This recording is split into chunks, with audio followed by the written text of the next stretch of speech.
చేసిన మీల్ మేకర్లో మాత్రం 48 నుంచి 54 గ్రాముల మధ్యలో ప్రోటీన్ ఉంటుందండి.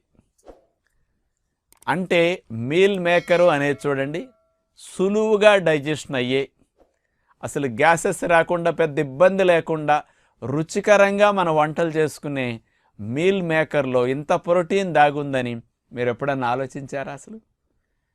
అంటే మనం దాన్ని తయారు చేసే తీరును బట్టి కొద్దిగా ప్రోటీన్ అప్ అండ్ డౌన్ అవుతూ ఉంటుందన్నమాట.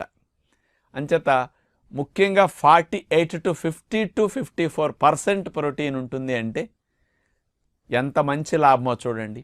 అంచేత పిల్లలకి బాగా ఆటలాడుకుంటూ ఉంటారు, కండ పుష్టికి, body building, gym, weight lifting ఇట్లాంటివి చేసేవారు, కానీ పొలమెళ్ళి హార్డ్ వర్క్ చేసుకునేవారు తక్కువలో ఎక్కువ ప్రోటీన్ రావాలంటే మీరేదో కోడి మాంసం